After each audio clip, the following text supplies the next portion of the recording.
Yo, Transformers 1 is probably the best Transformers movie I've ever seen. And I know that there's a lot of people who are going to come to me and say, hey, Ken, the 1986 Transformers movie was the bee's knees. It was rad. Honestly, I prefer my Transformers movies and a lot of the movies that I go to see where there's a specific protagonist where they don't die in the first 10 minutes. So Transformers 1 wins based on that alone. But before you click off, let me tell you why I think you should give Transformers 1 a shot. Transformers 1 is the story of Orion Pax, aka Optimus Prime, and D16, aka Megatron, and how their relationship evolves from being best friends to mortal enemies. This movie gave me everything I would want out of a Transformers film. The first thing that it gave me was addition by subtraction. There were no humans in this film.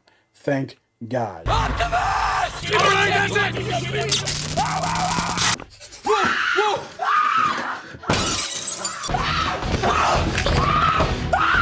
Lore. It's absolutely incredible at defining its lore, especially right at the beginning. It tells you the formation of Cybertron, which is something maybe some of you guys have known through comic books, TV shows, and many other different iterations of the Transformers that have come out. But it wasn't something that I was privy to. And I was just blown away from this explanation about how the Transformers planet of Cybertron came into being. This movie does a great job of establishing its characters and taking us and them on a journey through their origin story, essentially. The story starts off as Megatron and Optimus Prime being miners on Cybertron, trying to mine energon for the world, for the community in which they live in. And they're not the only ones. There's an entire class of Cybertronians who have pretty much been relegated to being miners. A lot of the story beats in this movie are expressing how the higher ups have the privileges of transforming while the miners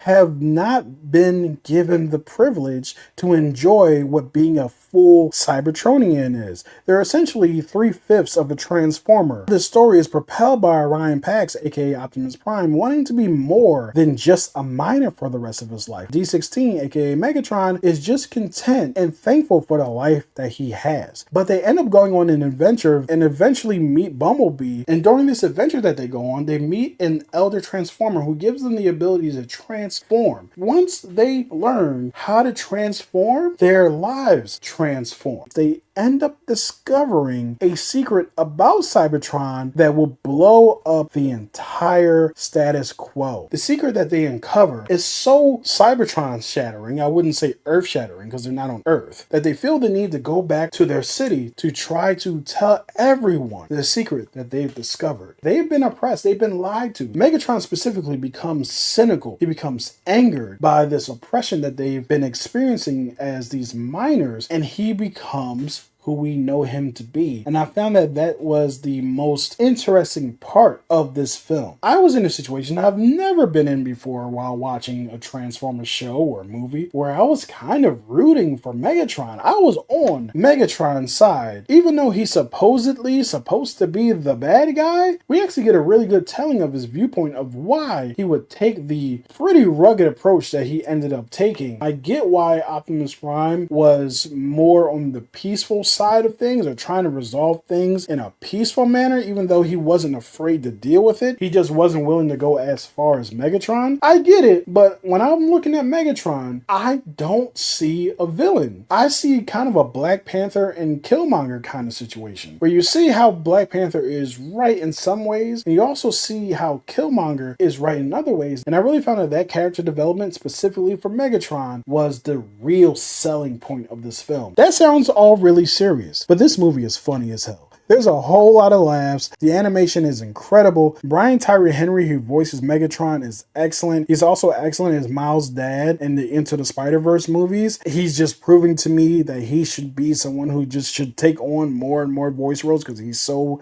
damn good at it. Chris Hemsworth does an admirable job as Optimus Prime. It wasn't my favorite voiceover work in here. I mean, it's really hard to beat Peter Cullen as Optimus Prime. I was thinking about that the entire runtime of this movie. It's not like Chris Hemsworth did a bad job. It's just something I have to get used to. Scarlett Johansson was awesome as a leader, and Keegan Michael Key kept the laughs coming in droves as Bumblebee. This entire voice cast is absolutely incredible. And you also have Lawrence Fishburne and John Hamm doing voices as well. So how would I rate Transformers 1? I'm going to give this a must-see. I absolutely love this film, and I cannot wait to see it again. Let me know what your favorite Transformers movie is in the comments, and I'll talk to you guys next time. Watch out, Spike. I'm driving for a layoff. It's called a layup, Prime.